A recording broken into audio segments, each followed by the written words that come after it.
Ao contrário do que aconteceu lá em 2010, quando começou o problema econômico da Grécia, a crise que a gente está observando agora é de uma magnitude muito menor do que aquela crise grega original lá de 2010. O que aconteceu lá em 2010? Em 2010 a gente descobriu que a Grécia tinha se endividado demais, que a Grécia tinha entrado na zona do euro e, portanto, teve acesso a financiamentos a juros bem mais baixos, se endividou demais entre 2001 e 2009. Quando chegou em 2010, a Grécia não tinha mais como pagar a sua dívida. Ali foi um momento crucial onde um default grego, uma saída da Grécia da zona do euro, poderia ter impactos negativos muito fortes, tanto sobre o Brasil quanto sobre a Europa. Por quê?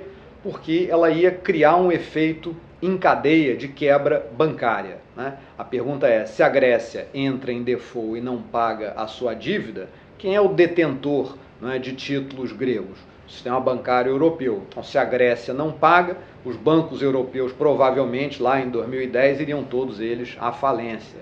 E como a gente aprendeu lá no episódio da falência do Lehman Brothers, né, uma falência bancária é algo muito complicado porque ela gera um efeito dominó sobre os outros bancos, mesmo que esses outros bancos sejam saudáveis.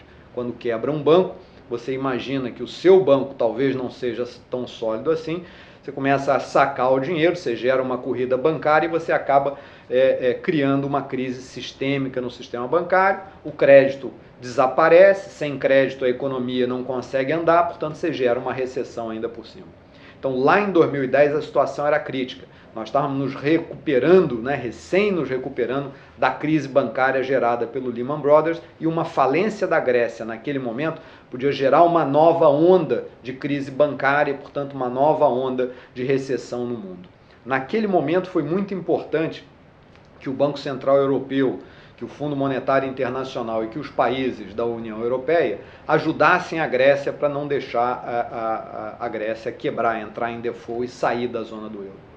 Hoje a situação é bem mais tranquila, vamos dizer assim, do que lá em 2010. Por quê? Porque hoje os principais credores da Grécia não são mais os bancos privados da Europa. Né? Ao longo desses vários anos, desde 2010 até agora, os bancos privados na Europa, às vezes de forma forçada e às vezes de forma voluntária, começaram a se livrar, né? Começaram a reduzir a sua exposição à Grécia. Hoje, quem são os principais credores da Grécia? São os governos da Europa, o governo da França e o governo da Alemanha, e de outro lado as organizações multilaterais, o Fundo Monetário Internacional e o Banco Central Europeu. Portanto, se a Grécia entrar em default efetivo agora e sair da zona do euro, isso vai gerar uma perda para o contribuinte alemão, para o contribuinte francês, mas não vai gerar uma crise bancária que possa se espalhar pelo mundo inteiro. Portanto, os efeitos de uma crise bancária, de uma crise de saída da Grécia da zona do euro, hoje são muito menores do que no passado, porque essa saída da Grécia não gerará uma crise bancária.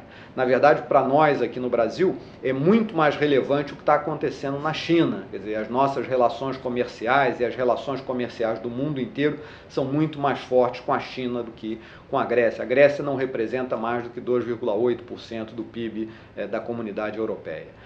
O grande ponto de tensão hoje no mundo não é a Grécia, é a China. Na verdade, o noticiário que a gente vê no Brasil acaba desbalanceando um pouco isso e privilegiando demais essa discussão da crise grega em detrimento do que está acontecendo na China, onde a gente tem uma bolha, né, no mercado de ações que já deu uma corrigida. O mercado de Xangai, que tinha subido 130% nos últimos 12 meses, caiu 30% nos últimos dias. Esse sim é um evento, quer dizer, uma recessão, um estouro de uma bolha financeira na China. Isso sim pode ter efeitos fortes sobre o Brasil, mas a Grécia não. Nós vamos, mesmo que exista uma solução negativa, com uma saída da Grécia da zona do euro, o Brasil vai sofrer muito pouco com isso.